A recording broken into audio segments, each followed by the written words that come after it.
The Russian invasion of Ukraine has turned all eyes towards Central and Eastern Europe. One country strategically located west of Ukraine is Hungary. Its population just under 10 million. Hungary has a particularly strong relationship with Poland, which is particularly important now since, like Hungary, Poland borders Ukraine.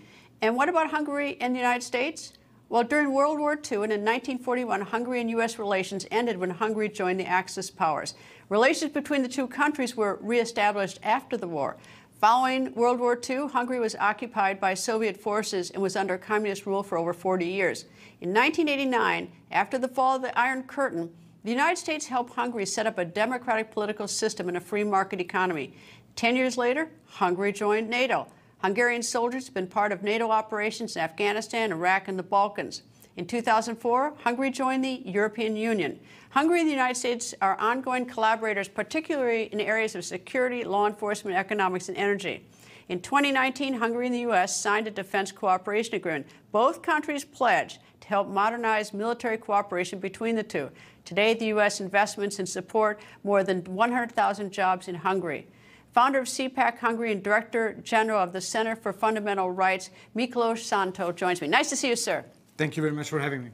We talked to you, sat down, and before I talked to you about Hungary, you saw that video of Philadelphia, one of the major cities in this country, and of course we have that looks like video of many major cities in this country. Do you have that in Budapest or in big cities in Hungary? No, those footages that I have seen just a couple of minutes earlier were shocking for me, to tell the truth. As we usually say, as I usually say, Hungary is part of the West. Only or except for that we are still normal. So Hungary is still the country of common sense and normality. It's the Hungarian right and the conservative Hungarian government stands up firmly for the three values of God, homeland, and family.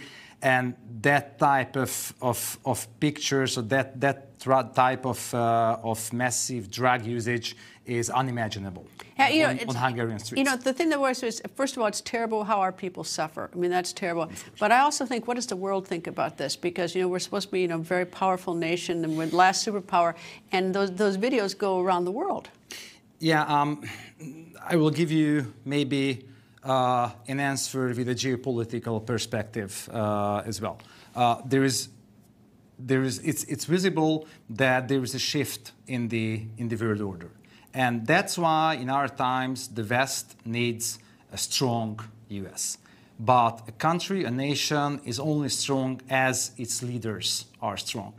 And the Biden administration, to tell the truth, it's weak. It's clearly mirrored by with the Russian aggression into the Ukraine, because I think it would have never happened under a Trump administration.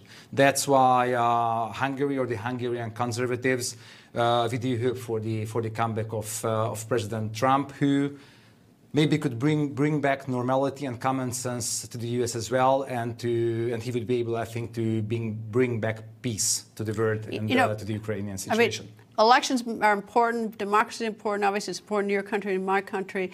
But I read that Viktor Orban, the prime minister, expects to be in office till 2034.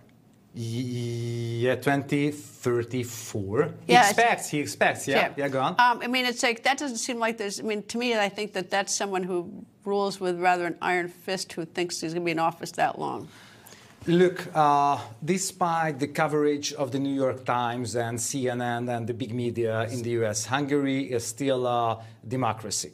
Rule of law exists in the country. The only thing that, because of the left is so frustrated about Hungary, is that the Hungarian right is successful. The Hungarian right, the Conservative Party of Prime Minister Orban, won 4 elections in a row with a supermajority. So it's the democratic legitimacy or legitimization of the government and of the parliamentary majority is quite strong. Their only problem, the problem of the deep state in Europe, that's called Brussels and the European Union, and the problem of the Biden administration with Hungary is that, as I mentioned, it firmly stands up for the three values of God, homeland, and family, and it clearly goes against the liberal mainstream. So we do believe that, for example, families, strong families, should be the backbone of a strong and sovereign nation. So we do say in Hungary that we should protect the borders externally and we should protect children and family internally. That type of political approach is not in line with the liberal mainstream, and that's why they are trying to accuse the Hungarian right of some kind of anti-democratic tendencies, but those accusations are not true. Sir, thank you very much. Nice to have you join me. I hope you come back next time you're here. Thank you very much, sir. Thank you. Okay.